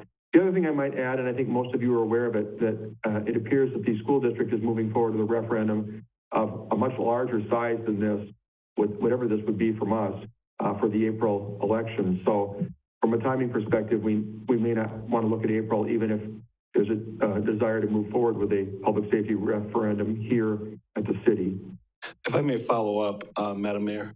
Yes. I have one other question and then a comment. The second question, Steve, is so the soonest would be April. Can we also do a referendum, I'm assuming, at in November? Like, when would be the next time we could do a referendum? Well, the way things look right now, and I would look to Jessica to correct me if I'm wrong, but there isn't really another election that we're expecting after April in 2023. We don't have a governor's race or presidential or any of those kind of things coming around the bend in an odd numbered year. But we can always look at a special election. Sometimes that doesn't produce the voter turnout that you would like to see, especially I think you're looking for as many citizens to weigh in. That's why you talked. And I agree with what you said about giving the public a voice in this type of thing. So the next real regularly scheduled election may not be till 2024. Okay. Am I correct in saying that, Jessica? Yes, correct. If you do not move forward for April of 2023, you would be looking at April of 2024. Yes, you could consider a special election, but then you have to understand you incur all of the cost of that election. Both counties will charge us for all of their time, all of the rentals, all of the modems, all of the ballot printing. We will not have any cost share. All right, and just my comments after hearing all this, again, I still stand by. I think it's a good idea to have a public safety referendum. I think hearing from the people is always the best. I would like to see the commission discuss this. I'm not saying they haven't, but I would love to hear from the commission on their thoughts related to a public safety referendum, since they're the ones that directly oversee the police and fire departments. I also would love for the fire department and police department to maybe even bring ideas on other creative ways. I mean, if we don't have a referendum, are there other ways that we can begin to fund things using some innovative methods? And I'd love to have both departments and the commission even maybe look at that and bring ideas to the council. Thank you. Alderman Witzel. Thank you. First, I want to make sure that any public that are listening have a full and complete understanding that our looking at a potential referendum has absolutely nothing to do with any missteps by the firefighters or by the leadership of the fire department. There was a lack of understanding of the information. My understanding is it was set forth by a precedent from a previous finance director years ago, I'm guessing at least 2 finance directors ago, and the lack of transparency that that department received in terms of their billing. So for any public who says, well, the firefighters screwed up and now we have to pay the price, no. Absolutely has nothing to do with the fire department. It has nothing to do with the leadership of the fire department. It has to do with other factors. So I want to make sure that that's brutally clear.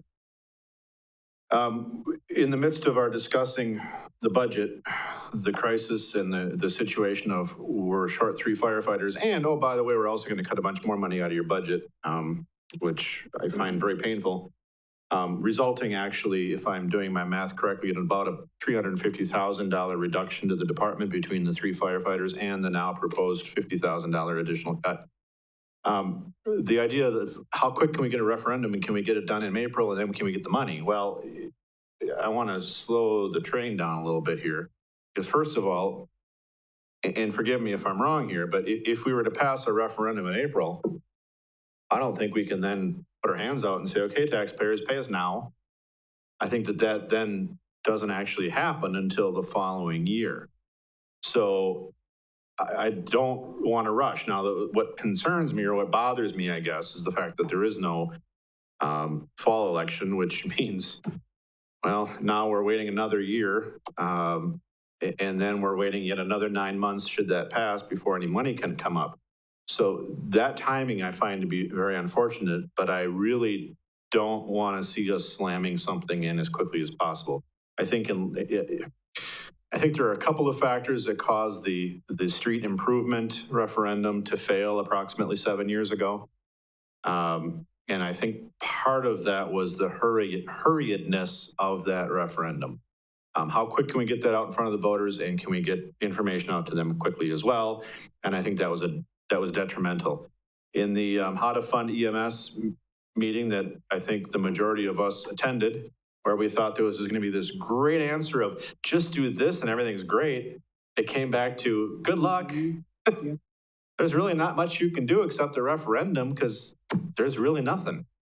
I think that one of the things that was stressed over and over and over again by those organizations that spoke was the meticulous, very thoughtful approach that they took to this. And it's not something you can do by April. I'm sorry, it's not something you can do by April. It's going to have to be very methodical, information out there to no end. The other thing I really, really want to caution this body is that we don't say, referendum, what can we add? Hey, we could get police department remodel on there, and we could get this on there, and we could get that on there, and we could add a few. Let's keep it narrow. If we want to look at multiple referendums, if you want to say a referendum to redo the police department, and a referendum to hire staff, and a referendum to I don't know what, keep them narrow, keep them focused. Let's find out what the community wants. People may say, I really think we need firefighters, but I don't want a brand new police department, and they're going to vote no. People may say, I want a brand new police department, but I don't want new firefighters, they're going to vote no. Let's keep it narrow. Let's find out exactly what the taxpayers want, and let's get that information out there as we can in a very meticulous, thoughtful way. I also want to make sure that whatever we do, and I'm looking at the ballot examples here in our packet, each one says for each fiscal year going forward. Because I think when the school district passes their referendum, it's a finite amount of time and then it expires. We cannot look at a finite amount of time. If we're looking at doing this, this needs to reset the base of where we're at and say, this is now what we're going to be doing from this time forward, not we're going to do this for 3 years and then it's going to expire, because then we're going to be right back in the same boat or even worse. So we need to make sure we look at that wording. Thank you. Alderman Wagner and then Alderman Spiros. Thank you, Mayor. When I went through this and tried to study how all the various avenues available to us, I kept getting doors slammed in my face about how to do it, except the only one available is referendum. There's another possibility, and Alderman Wetzel is right. I don't know how in the world we would pass a referendum in April and then come back. There's no supplementary taxing we can do to get that until to recover the money until the next year, until the next January. And we'd probably have to borrow money from something to pay for that and then reimburse that loan. What I would like to see, one thing I would really, really like to see is a statewide effort from the legislature to say that, to separate protective services, police and fire, from the levy limit, and basically assign specific levy limits for police and fire. I think that'd be a great way to go. I think I wrote that up to the, I think I mentioned that to the council when I reported on what I had found. The problem is I don't see any way around doing a referendum this year, or excuse me, in 2023. You're right, Tom. We've been through some of the most painful meetings that I've ever had to be on in this council. And coming up on the 30th, we're going to have deja vu all over again. We're going to see the same thing. We're going to see the same subject brought up. And we're going to have people in the audience that are begging us not to make these cuts. And they have other people who are begging us not to raise their taxes.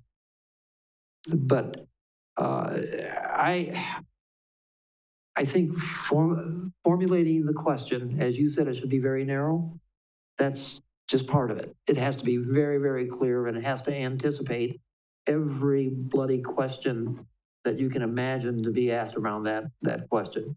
In formulating that, we're going to rack up a lot of Attorney Wolfgram's time, I'm afraid, but that's what's going to have to happen.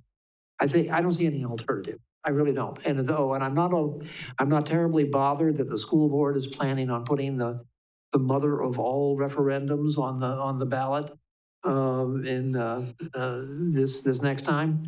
When it comes to $90 million for them, or about $1.33 million for us, we win.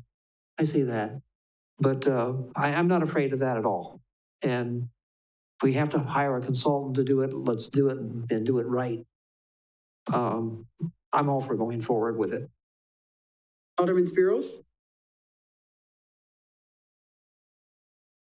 Yeah, it's unfortunate that we're in this situation, but I agree. I don't see another alternative.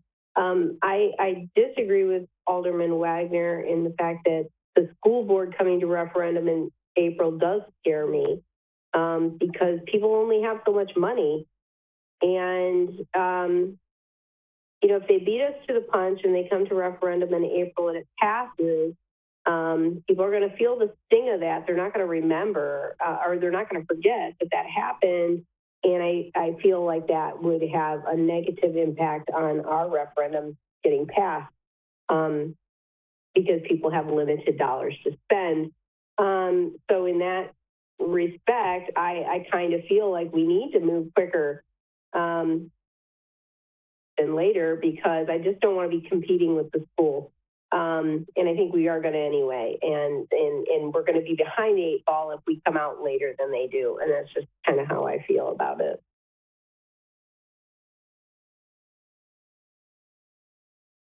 Steve?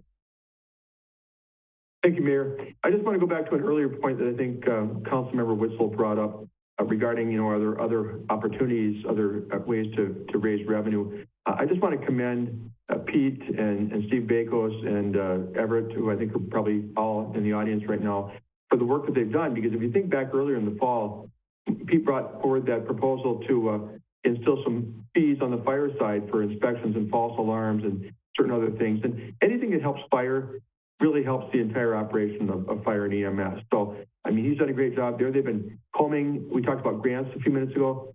They've been combing everything they can find to come up with grants to support their operation. And even right now, exploring an idea with the city attorney and me as to whether there's another possible revenue source. And, we don't know if that'll go anywhere as an idea or not.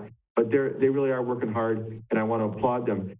The other thing I want to say, just kind of tacking on too to what Councilmember Witzel said, certainly, again, we've been through this before, so I don't want to relitigate this. A lot of the reason we're in this situation is because of the aging accounts receivable that we're not really being discounted the way they should have been. And that's something that we're, paying for at this point. But beyond that, when I look at the different cities and read the stories online, everybody from Eau Claire and Chippewa Falls to the entire state, I find a lot of cases, many, many cases, where they're looking to find a way to either hire or retain firefighter paramedics. And I'm guessing that not all of these, couple of dozen communities or whatever it is, have had that same circumstance to get there. We're just all being cursed, if you will, by the flat Medicare, Medicaid reimbursement rates and a lot of other things that are working against us, which is why the state is finally beginning to have conversations too, and I applaud that on how to give some relief. And I would love it if they did what was being mentioned by Councilmember Wagner a minute ago. I think it was, Ed, in terms of maybe some relaxation from the levy requirements by allowing police and fire to be separated in terms of levy limits. So hopefully they're on board too to look at some ideas that will help us, because we all need it. Alderman Fisher? Thank you, Madam Mayor. I'm not going to put you on the spot, Steve, but you had mentioned that there are some ideas floating between people, and I guess I would like to hear those ideas at an upcoming meeting. So if that could be brought back to a future meeting of the council. Yeah, Adam, definitely. I mean, like right now, we're just trying to evaluate it. Is it a real possibility or not? And again, look at how the city attorney looks at the issue, and definitely at the right time, which will hopefully be soon. If it comes together, we'll bring it forward for review by the council. Alderman Witzel? Thank you. How tight of a time frame are we looking at? If we're going to have this on an April ballot, which seems to be a desire more than waiting, how tight of a time frame? And I don't know if the clerk has to identify this, but it's going to be on an April ballot. When do we have to make a decision? When do we have to pass a resolution as a body, put that on? You would need to pass that resolution no later than the first council meeting in January. Okay. Well, that gives us, I guess, 3 weeks to do some homework. Alderman Fire? I agree that I think this is the April we should do it. If you're going to say 24, you got one more year you're sitting around not helping the fire department. So you've got to do it now. So you fail. That wouldn't be the first thing we failed at. But if we push it right, I think if we get out and push it, we can get this to work. We'll all have to work. We'll probably all have to do town halls or do something and go to different organizations. But I think this is the time to do it if we're going to save it. And the school systems, look at the referendums that went through the state this year. Every school had one, and big ones. Some passed, some didn't. But if you don't try, 24 is a full year away. Oh, no, it's more than that. It's almost a year and a half away. And that's not going to help the department at all.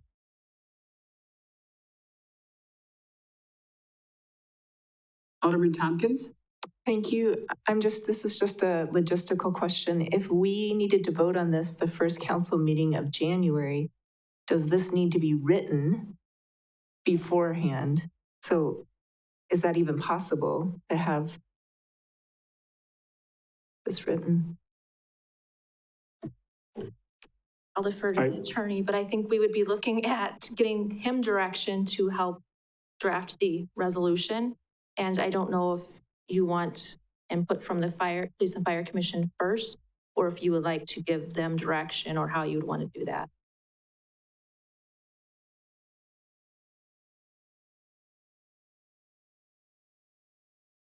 Steve? Yeah, thank you, Mayor. I may be wrong on this, but I don't think, unless I'm misunderstanding Jessica and what I know about this process, I don't think that we need to have a ballot question written at that point. But we need to direct things moving forward via resolution or whatever vote needs to be taken to head down that road. The ballot question has to be part of the resolution. Oh, it does? Okay, specifically. Very specifically. All right. I've only seen this a couple times before, and I thought that there was a time limit after that. So I guess you would be directing prior to that meeting that, thank you for correcting me, that the ballot question be clarified very specifically. Alderman Wagner? Yeah. I'd like to make a motion that we ask Mr. Barg to bring back a draft wording for a referendum question at the last meeting in December.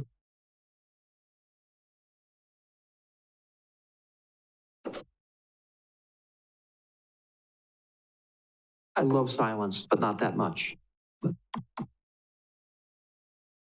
Motion by Alderman Wagner, second by Alderman Tompkins. And Mr. Witzel? Does that give us enough time to make changes if we need to before we have to actually pass that? It gives us one try. If we come in the last meeting of December, we either pass it then or we better make sure it's a home run the next meeting, otherwise we're done. I mean, it's fast turnaround.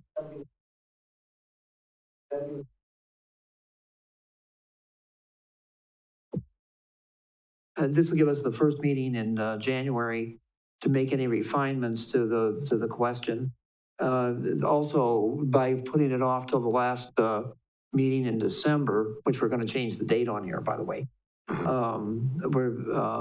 I think that gives Mr. Barg and the Fire and Police Commission time to bond on a question. So, Oh, boy.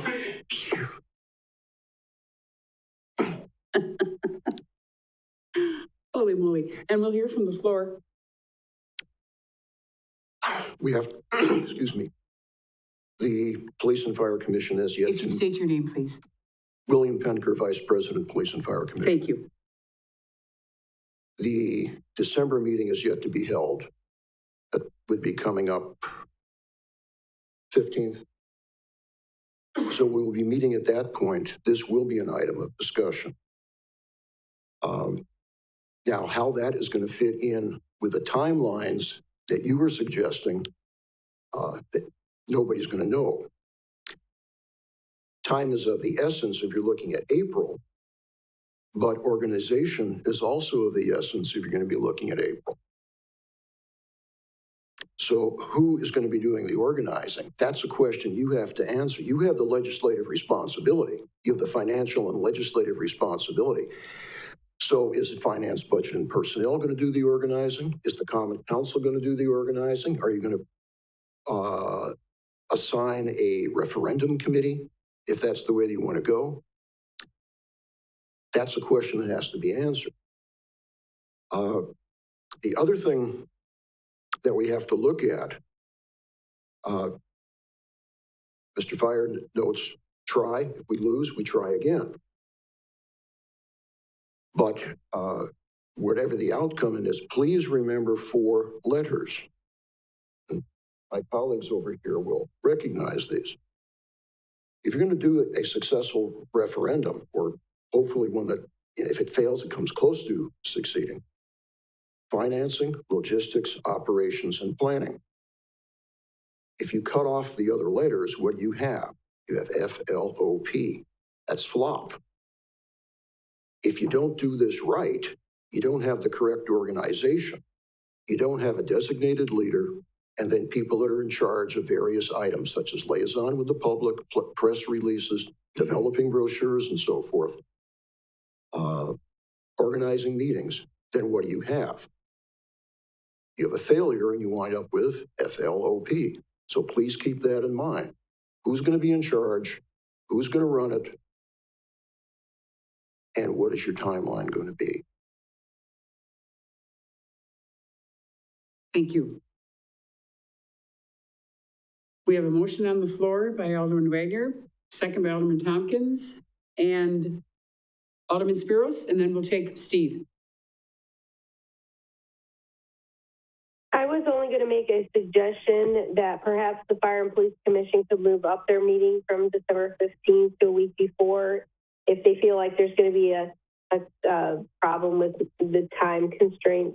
It's just a suggestion, and I'm certainly not proposing it. I'm just putting it out there for them to think about. Steve? Thank you, Mayor. I think going back to the question of, whether or not December 20th is enough time to frame a ballot question and bring it to this body. The real issue, if you look at the 2 samples I gave you from Port Atkinson and Pleasant Prairie, is, because they're only 2 sentences long and they're basically a template, a framework.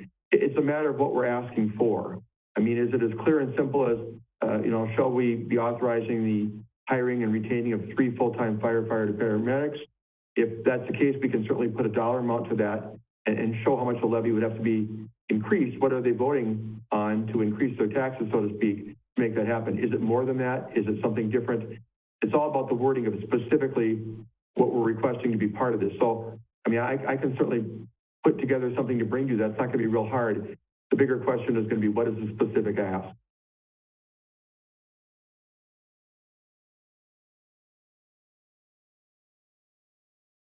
Alderman Witzel. Is it I think I understand kind of where you're going with this, Mr. Barg.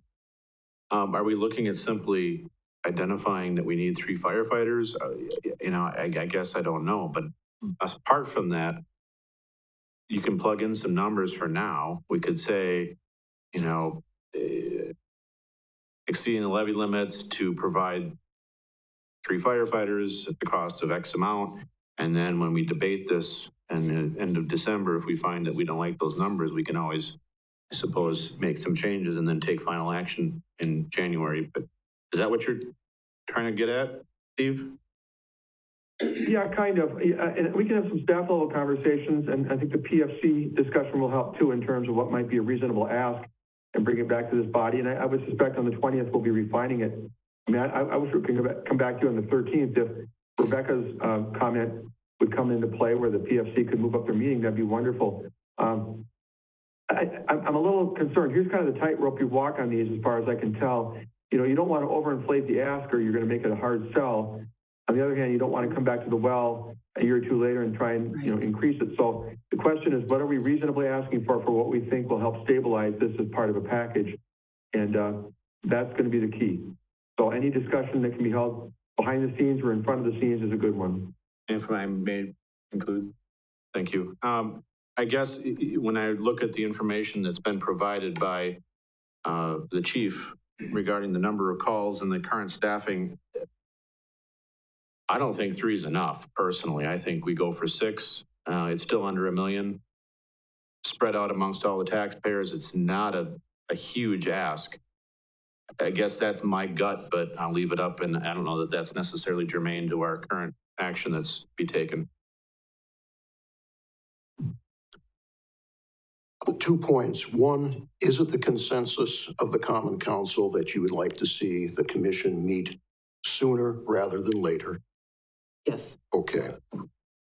So I will, Mayor, why don't you contact Commissioner Myers? I will contact Commissioner Myers so we double team him and we get that taken care of. The second, at the next commission meeting, whenever we have that rescheduled, on behalf of the commission, I would like to have somebody from the Common Council be there. Preferably somebody from Finance, Budget, and Personnel if they have the time. And I have 2 gentlemen over there smiling. One smiling away and one smiling at. Mr. Fisher? No. Okay. But it would be nice to have somebody from the council there. I know the mayor attends on a regular basis, but somebody who's from the financial end would be greatly appreciated. Thank you, Mr. Panker. I will contact Commissioner Myers and you also, and then we will move forward. Rebecca?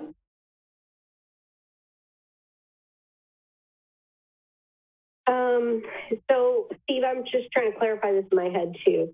So, it seems like, the order of operations of what we're trying to determine is, in order for you to formulate a question, we really have to decide what we're looking for. I mean, are we looking for just money enough to hire firefighters? How many would that be? And does that cover what we're looking for? Is there something else we wanted? And that's what I'm understanding. Unless we make that decision and give you some direction, how are you going to target the question? So we all know that the fire department has made their needs known to us, and they've come up to that podium on many occasions and have explained to us their increased number of calls, their overtime, their burnout. So we're all pretty clear, I think, that they are definitely looking for and asking for more staffing for their department. And we could certainly target the question as that. But is there anything else? And I think that's, Steve, what you're asking.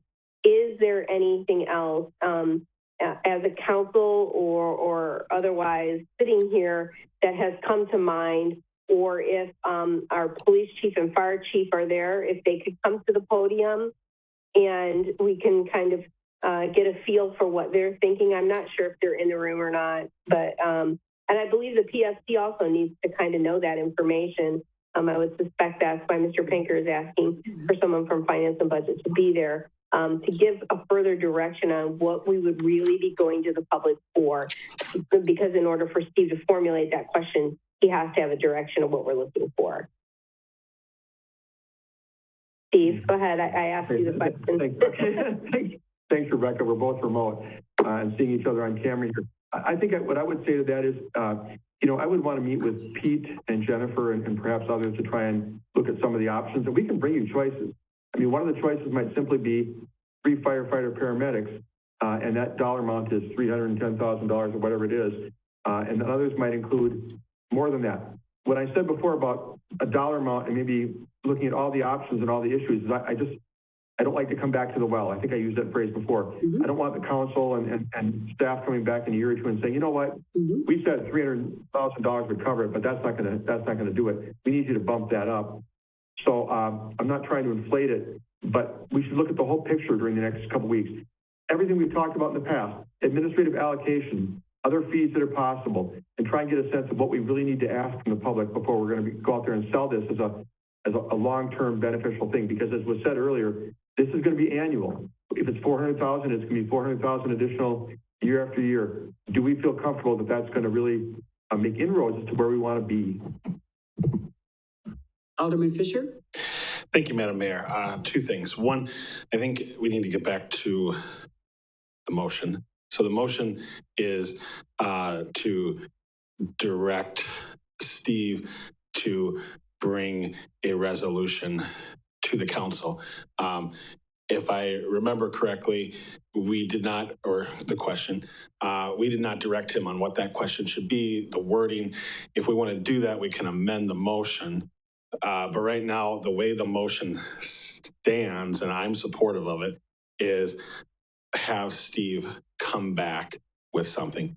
I trust Steve, and I trust that he will have conversations with the police, the fire, the commission, our attorney, Jessica, to make sure that everything is done correctly. And then we need to look at what he brings to us and either approve it or make changes at that time based on the information we have. So I think moving forward, one, I just think we need to get back to, we have a motion on the table, let's vote on it. Second, I really want to hear from the Fire and Police Commission. They have the operational authority over the police and fire department. Mr. Pinker, or Commissioner Pinker in his role, said it very well. We have financial and legislative authority, but they have operational authority. And so I really do want to, and I'm just going to say it again, so that when you call Commissioner Meyer, it's painfully obvious how quickly we want a meeting, because I want to hear from you, from the 5 of you, on what you think that question should be. You know, I hear a lot about the fire department, but I understand Alderman Witzel's point, and he makes a very good point. I voted no on a lot of referendums because it's so ambiguous that I don't really fully grasp what I'm voting for. So if you can get it very, very concrete, I think that will always help. But I also don't want to forget that there may be obstacles or challenges in all of public safety, not just the fire department, that maybe we need to look at. So I don't want to exclude the police department. And again, without knowing, maybe there are things that we need to be looking at that department. Again, I trust the commission as their operational oversight to bring back those ideas. So I would like to encourage us lastly to get back to the vote and vote on the motion on the table. No, I'm not going to call the question because I think I ticked everyone off the last time, but I'm encouraging that we vote. So there's a motion and a second on the table. Any other discussion? Seeing none, vote, please. Alderperson Spiros? Yes. All ayes, motion passes. Item U, request to change second council meeting on to Tuesday, December 20th at 6 p.m. presented by Steve Barg, City Administrator. Thank you, Mayor. And just to wrap up the other one real briefly, even though the direction to me was to bring something back to the council on December 20th on the referendum, you can look for this to be on the agenda for December 13th, the week before. We need a couple of discussions to make sure that I understand the will of the body, and so don't be surprised when you see that on the next agenda also. Thank you. As far as the second meeting in December, I think historically that we don't meet between Christmas and New Year's. I've never seen a council that really wants to get together on December 26th or December 27th, or heaven forbid, December 25th for that matter. So we usually move it up to the third Tuesday. That would be Tuesday, December 20th this year, and I'm recommending that as well. If you saw the staff memo, you see what it would look like that night. The Judiciary and License Committee, JL as we call it, at 5 p.m., Finance, Budget, and Personnel at 5:30, Council at 6, and Plan Commission at 7. Given the discussion we had right now and the likelihood that we'll be talking about the referendum on the 20th, depending upon what Jessica is seeing for JL and what we see on the docket for Finance, Budget, and Personnel, I'd like your blessing to be able to maybe adjust that up a little bit toward 5:30 if we can, to make sure that we have ample time for whatever we need to talk about as a council on December 20th. But with that in mind, I would recommend, at least for the moment, that we move to Tuesday, December 20th at 6 p.m. with that caveat that we can move it up just a little bit if necessary to accommodate a longer conversation. We have a motion and a second. Motion by Alderman Fisher, second by Alderman O'Reilly and Alderman Witzel. Thank you. I think we've had the Plan Commission before the council meeting. Is there a reason why those are flipped this time, Steve? Plan Commission's always at 7 p.m. Well, yeah, I think we may have done that before once, Tom. The issue, and I guess is relevant right now, is we haven't sent out public notices or anything like that for public hearings. The Plan Commission tends to have public hearings that have us sending letters to abutting property owners, clearly telling them, and also putting in the newspaper what the date and time of that meeting would be. We're sitting here right now on December 22nd, so if that's the desire of the body, we could look at flipping that and making sure that all the public notices and notifications are for 6 p.m. rather than 7. Historically, I think more times than not, we've kept Plan Commission at 7, but it's entirely your purview. Okay, I guess I just remember a specific time sitting between finance and council with the Plan Commission meeting. So I was just confused by that, but you've very clearly explained why that it'd be good to leave it at 7, and that's fine. But well, typically, aside from the referendum conversation we're having right now, the council meeting on the 20th, or that second council meeting in December, has been very short. And it's typically been limited to, approvals of, insurance at the last minute and those kind of things, because it's only 7 days from the last meeting. But in this case, we may have it a little bit longer. And I want to mention one other item. We talked today, some of us at staff level, with our financial advisor, Dave Ferris from Mellors, about doing a short presentation of our 5-year financial plan update that night too. We could change that. I'm looking at Rebecca's face right now. We do want to have him speak before we start getting into the CIP process, but if appropriate, we can look at moving that back with him to January if necessary. Thank you. I'm sure we all agree. Okay, so we have a motion and a second on the table, and Jessica, could you read that motion? The motion is to change the second council meeting in December to Tuesday, December 20th at 6 p.m. or possibly earlier depending on JL and finance. Thank you. Any other discussion? Seeing none, please vote. Yes. Motion passes. Thank you. Item V, adjourn to closed session pursuant to Wisconsin statutes, chapter 19.851E, deliberating or negotiating the purchasing of public properties, the investing of public funds, or conducting other specified public business whenever competitive or bargaining reasons require a closed session.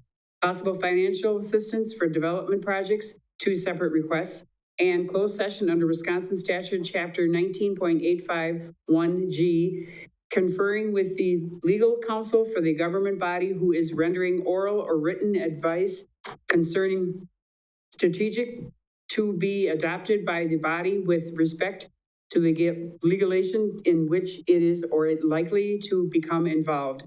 Upon update on the city's ongoing legal cases. We have a motion by Alderman Whistle, a second by Alderman Fisher. Any discussion? Seeing none, please vote. Alderperson Spiros? Yes. We are in closed session. We'll take a 10-minute recess.